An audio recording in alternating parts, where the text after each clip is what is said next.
A continuación, Quito con Marjorie.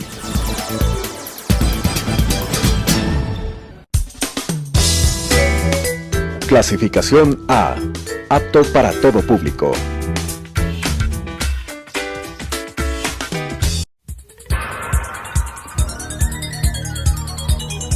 Las opiniones vertidas en este espacio por la producción y dirección del programa son de exclusiva responsabilidad de sus autores y de quienes intervienen en ellos.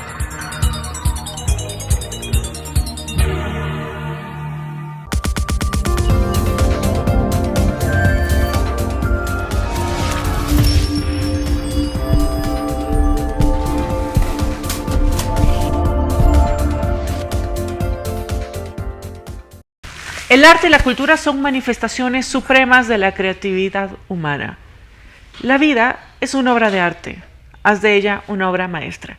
Estas son frases de Daisaku Ikeda, que traigo a colación hoy porque en la entrevista lo voy a representar. Justamente nuestro invitado, su vida, su obra, está muy bien representada en esta frase. Voroshilov Basante. Y es que el arte nos invita a tomar la vida como una oportunidad de crear único y significativo, así como su obra. Muchas gracias, Voroshilov, por acompañarme. Para mí es un placer estar con ustedes, estar para el público. Yo siempre he pretendido ser un hombre universal, porque ser una persona local es estar un poco miope a la realidad de este mundo. Entonces, una cosmovisión nos hace, no más importantes, pero tenemos una forma de ver el mundo más amplia. Así es, yo recuerdo una frase suya, usted dice con frecuencia, yo no soy un pintor, soy un pensador. Sí, es que soy, es que soy un pensador, yo más soy apegado a la cultura, a la historia, a lo que pasa en este mundo, al caos que vivimos hoy, a todo esto que estamos viviendo, porque yo me acuerdo hace muchos años, cuando viajaba por el mundo, como cuando era joven, siempre hablaba de la dignidad humana y siempre estaba luchando por esos valores. Pero el otro día me hacía una pregunta y me dije, ¿y dónde quedó la dignidad humana? Porque ya esa palabra hasta nos hemos olvidado, porque con esta dictadura de los medios hemos perdido los valores individuales, los valores de familia, los valores de país, y cada vez nos vamos con ese término que a veces es tan equivocado, la patria grande. Entonces yo pienso y digo, ¿cuál es la patria grande? Si nosotros tenemos un patio en nuestra casa, si tenemos un rincón donde hemos crecido, donde hemos tenido nuestros abuelos, nuestra familia, y qué hermoso era antes compartir con la familia, y en nuestras ciudades que eran pequeñas, eran simples, sencillas, y no primitivas, sino simplemente no había tanta grandiosidad ni tanta red social como hay hoy, pero había más comunicación. Y esa comunicación era maravillosa, porque todos estábamos conociéndonos, queriéndonos, respetándonos. El joven cedía la cera al más anciano, las personas saludaban a las damas, y cuando éramos jóvenes nunca nos permitíamos, nos íbamos al cine con una novia, no nos permitíamos nosotros de no invitarle a la entrada y pagarle todo, pagarle un café. Claro. Hoy ha cambiado, porque ha cambiado, pero la esencia humana no ha cambiado. Y eso es lo que quisiera que me comentara. ¿Qué es lo que lo ha inspirado? Usted ganó su primer premio de pintura cuando tenía 12 años, y en el camino pues ha viajado por todo el mundo reflejando muy en alto el arte ecuatoriana. Usted trabaja diferentes técnicas de expresionismo, temas figurativos, abstraccionismo, paisajismo, muralismo, dibujo, las figuras humanas. ¿Cómo ha ido modificando su inspiración a lo largo de todos estos años y qué lo inspira hoy a seguir pintando? Bueno, cuando yo comencé a pintar, naturalmente, representaba lo que veía, o sea, era un pintor figurativo. Pero en un momento dado, las influencias externas y todo, pretendía ser como los pintores, con emociones que ni siquiera conocía. ¿Qué era la abstracción, el surrealismo? Cosas que nos venían a nosotros, pero como una onda extraña a nuestra realidad. Entonces, póngase por ejemplo la primera exposición que hice en los años 60, en 1960. Era una exposición ecléctica, porque tenía de todo un poco.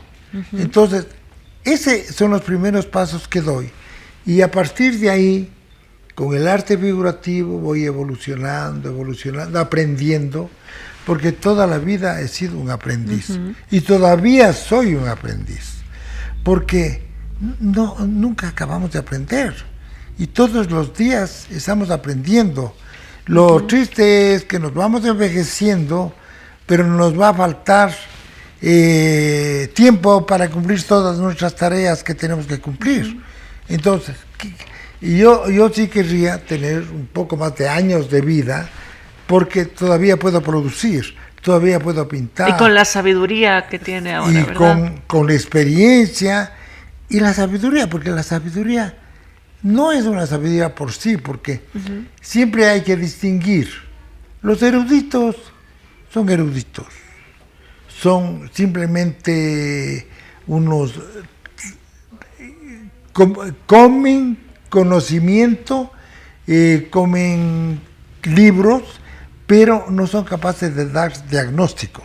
Entonces a mí lo que me interesa es la forma de adquirir sabiduría, pero para poder dar algo de nosotros mismos, como pero una forma. Usted dice que sabemos que es un pensador, le gusta mucho la filosofía, tiene varios estudios a lo largo de su vida, no ha parado de estudiar, como nos menciona, arquitectura, arte, pintura, bueno, hasta estuvo en Francia estudiando cocina. Bueno, usted es un hombre que conoce mucho y quisiera saber cómo logra un artista, en la sensibilidad del artista, integrar la filosofía, el arte, al pensamiento creativo.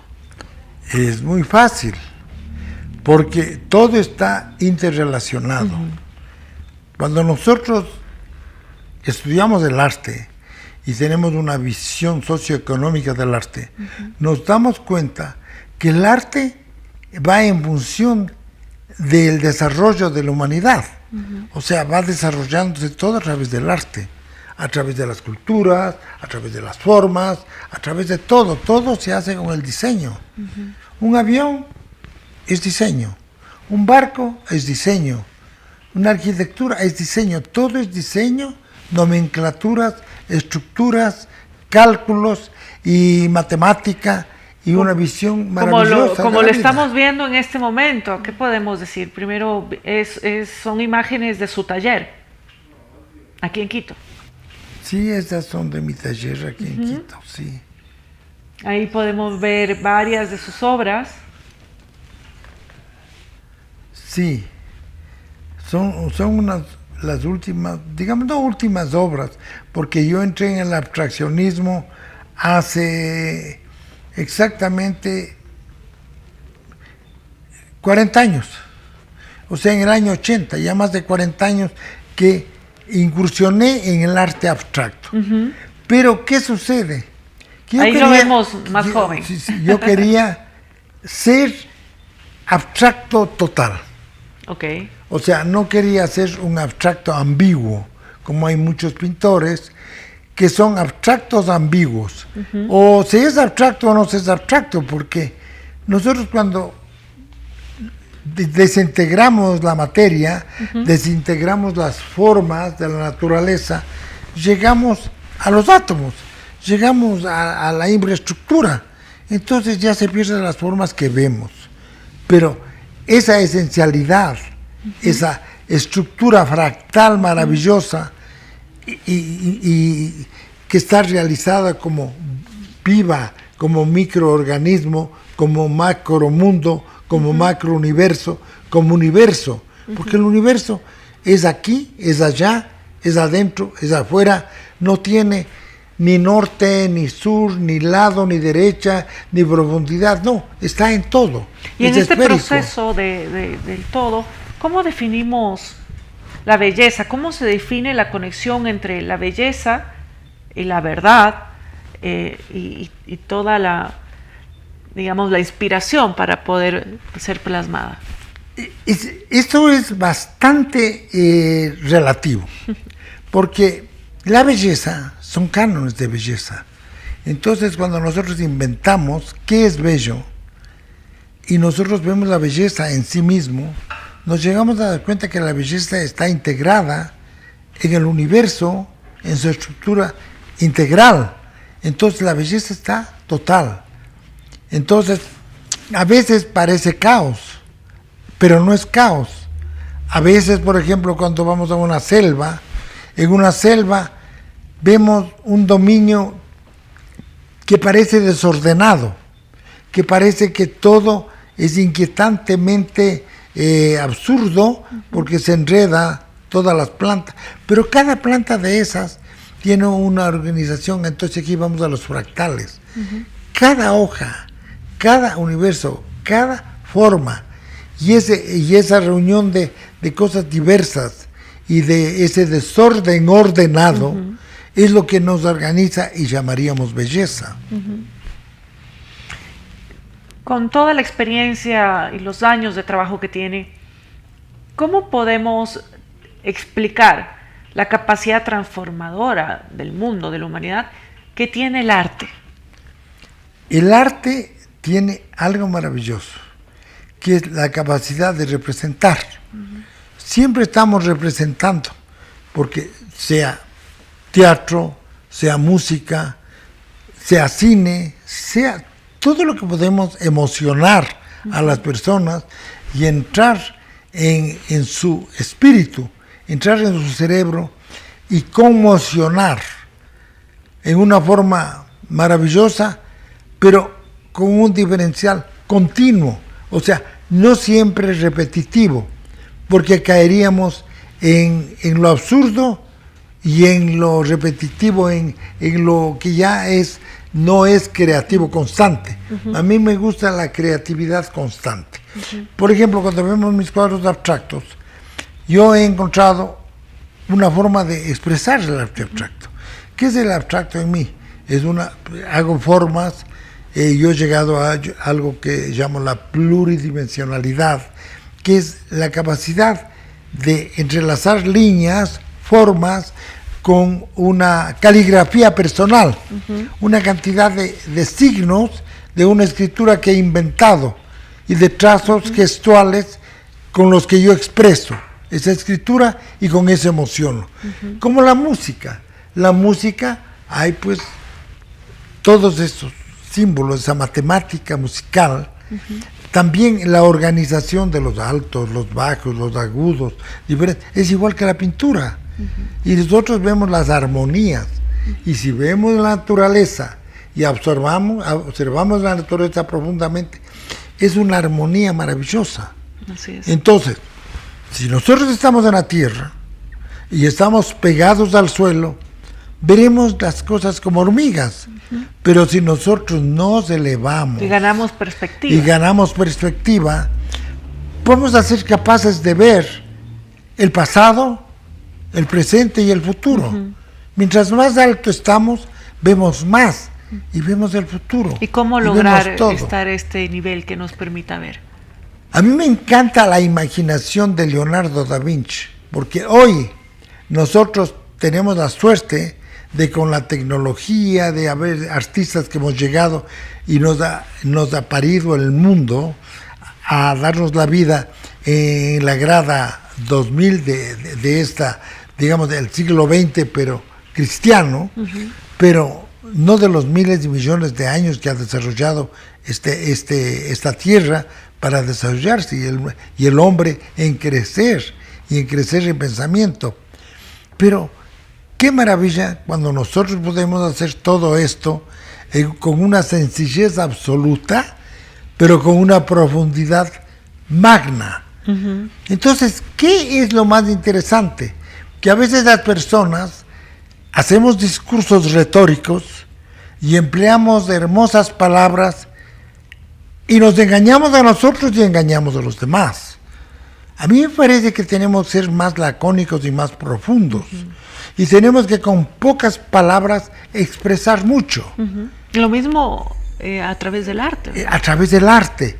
En la sencillez y la simplicidad vamos a encontrar todo. Uh-huh. Por eso a mí me encanta Nietzsche.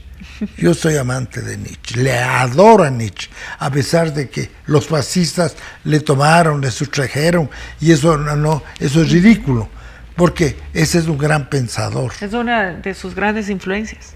Sí, es una gran influencia, porque al final de todo, nosotros estamos viendo todos los días unas películas que inventa el ser humano y una cantidad de cosas que llevan siempre a la utopía. Uh-huh. Entonces, cuando nosotros pensamos, ¿y esto qué? Una utopía. Entonces, es que yo te amaba, y llegas al final de esa profundidad de la muerte, y llega a ser una utopía. Uh-huh. Y tienes que desvanecer y borrar la pizarra y continuar la vida. Uh-huh. Entonces es complejo, porque lo más duro en la vida es aferrarse a lo que no funciona, es aferrarse a valores que ya no son valores, porque nuestro pensamiento es evolutivo y los valores que eran para nosotros antes ya no son valores. Continuamos cambiando, somos cambiantes. Entonces, la moral cambia, la visión de la moral cambia, los valores, las cosas, pero eso sí tenemos que aprender a distinguir entre lo que es la luz y la oscuridad. Así es. Lo más importante. ¿Cuáles son esas líneas? Exactamente. Entonces, si no la dignidad humana que hablamos. Sí, la dignidad humana. Entonces tenemos que saber andar exactamente por los linderos, entre los linderos de la muerte y los linderos de la vida. Entonces, ¿qué es lo que podemos ver? Estamos entre lampos de luz y de tiniebla, como algunas veces he repetido esta frase. Pero cuando nosotros estamos yéndonos a la oscuridad, entendemos la luz. Pero cuando solamente vivimos en la luz no entendemos nada. Es decir, Voroshilov, usted me dice que entonces el secreto estaría vivir en la luz, pero en el filo de la oscuridad. Así mismo. ¿Cómo puede hablar de pecado si no lo conoce? ¿Cómo puede hablar de placer si no ha pecado? De acuerdo a las ideas cristianas, a esa moral inventada, porque para mí nada de eso es pecado, pero para muchos es pecado. Eso nos engañaron, siempre nos crearon unos dogmas que tenemos que aceptarlos como dogmas. Entonces el dogma no te permite nunca en la vida reflexionar y aceptar que puedes ir más allá de los dogmas, porque estás rompiendo los cánones de los principios religiosos o políticos. Uh-huh. Entonces, la gente esta que inventó las revoluciones llegó a ser tan caótica y tan profana en el sentido mismo de la existencia humana, que ha alterado todo y ha faltado al respeto a sí mismo, a sus propias ideas. Uh-huh. ¿En qué sentido? En el sentido que volvió dogma.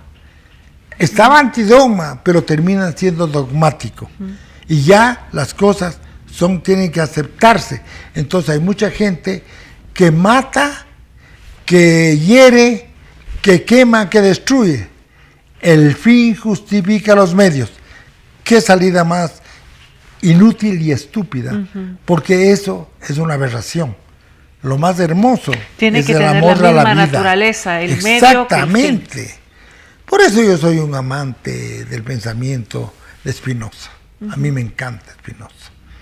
Spinoza es el gran filósofo para mí. el gran amante de esa idea de que no tenemos que estar encerrados en los templos, sino hacer de la naturaleza un templo de Dios.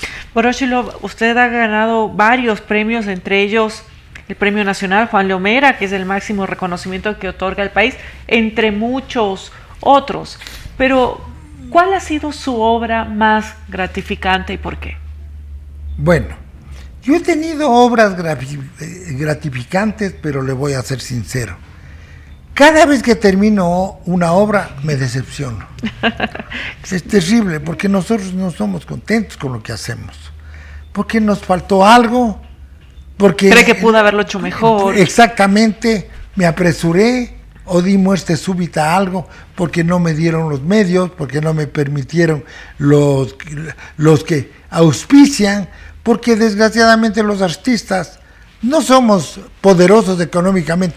Yo querría tener mucho dinero para poder ser libre en la creación, nada más, para poder tener libertad de vivir como un anacoreta en mi bello estudio y viajando y refrescándome mis ideas por el mundo y viendo todas las maldades de este mundo y todas las bondades.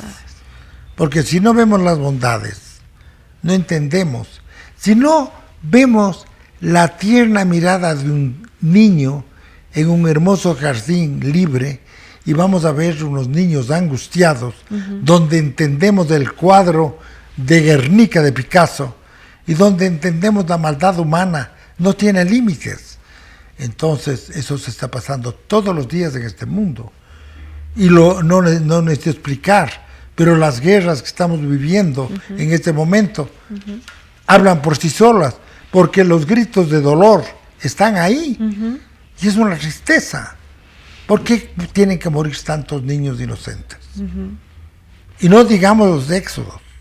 Los éxodos es algo terrible. Usted me contaba de una experiencia que usted tuvo haciendo una investigación en el campo de los éxodos. Me emocionó tanto porque yo sé lo doloroso que es cruzar esas selvas, estar entre coyotes, entre malos, malvados, violadores, destructores, asesinos. Es una guerra entre el bien y el mal, ¿verdad? Y justamente el arte, la cultura tiene esta capacidad de revitalizar el ser humano, de enriquecer también el corazón de la gente y también eventualmente mitigar el dolor, aunque lo ideal sería pues que no existiera. Así es, así tenemos que hacer. Porque qué triste es, dice, ya no va a haber más guerras, pero es mentira. Si yo acabo de hacer un mural en la Universidad de Naute, que no se ha dado a conocer al mundo todavía, porque no he tenido la suerte de poder hacer que alguien conozca ese mural, que se llama La historia del mundo. ¿Cuánto tiempo tardó en hacer ese mural? 3 años. 3 años de trabajo. Una hermosa obra, miniaturizada, porque el paño era pequeño, era más o menos unos 9 metros por cerca de 3 metros, pero en eso puse todo, con el tensor de Einstein calculé el espacio y el tiempo, entonces ahí puedo demostrar que el tiempo es relativo. Entonces me dice, ¿por qué le pones en tal fecha al mismo tiempo Angkor con tal? Porque se hicieron en ese mismo tiempo, porque no hay lo que te decía antes. No hay arriba, no hay abajo, no hay espacio, hay un momento en que está todo ahí mismo. Y nosotros vivimos desdoblando una cantidad de misteriosos umbrales, espacios y dimensiones. Amigos, amigas, hemos escuchado la profundidad de un artista. Hay una frase que me gusta mucho que es: cuando crece el artista, crece la persona. Me gustaría, Voroshilov Basante, que nos deje un mensaje cortito final para toda la audiencia, y sobre todo para los jóvenes y quizá muchos artistas que tienen esta sensación de la falta de apoyo, digamos, o falta de oportunidades, pero usted es un ejemplo de que pues realmente es posible hacerlo. Cuando yo estaba creciendo, yo crecí mi adolescencia en la ciudad de Ambato, pero la primera necesidad que sentí fue de salir del patio de mi casa al mundo y conocer el mundo para poder hablar de él y aprender a pintar en el mundo, para no inventar nada y hablar y expresarme de ese algo universal. O sea, el mensaje que les doy a los pintores, a los creadores, a los escritores, que seamos siempre lo más honestos posible, lo más humanos posible, apegado a la parte humana nuestra, y que no inventemos cosas inexistentes, sino vivamos la realidad que la vivimos. Suficiente caos ya tenemos en el patio de la casa, como para estar buscando los caos de todo, porque todo, ahorita el mundo entero es un caos. Entonces tenemos que aprender a administrar entre dolor, entre placer, entre emoción, el amor. Comprender que la nostalgia y la tristeza también están unidas por emociones profundas. Muchísimas gracias, Voroshilov. Amigas, amigos, espero que haya sido de su interés. La vida es una obra de arte, así que haz de ello una obra maestra. Con esa cita empezamos. Y es que al igual que un artista frente a un lienzo en blanco, tenemos la capacidad de moldear nuestra existencia y convertirla en una obra de arte que refleje nuestros valores, pasiones y también propósitos. Esta frase nos ayuda a cultivar con objetividad, tomar decisiones conscientes y asumir la responsabilidad de nuestras acciones para construir una vida que nos haga sentir orgullosos, satisfechos. Y por supuesto también nos recuerda que el arte de vivir está en nuestras manos y que tenemos la capacidad de transformar cada día en una oportunidad para expresar nuestra esencia y crear un legado significativo. Así como lo ha hecho nuestro invitado, Voroshilov Basante Castro. Muchas gracias por acompañarnos. Conmigo hasta la próxima semana.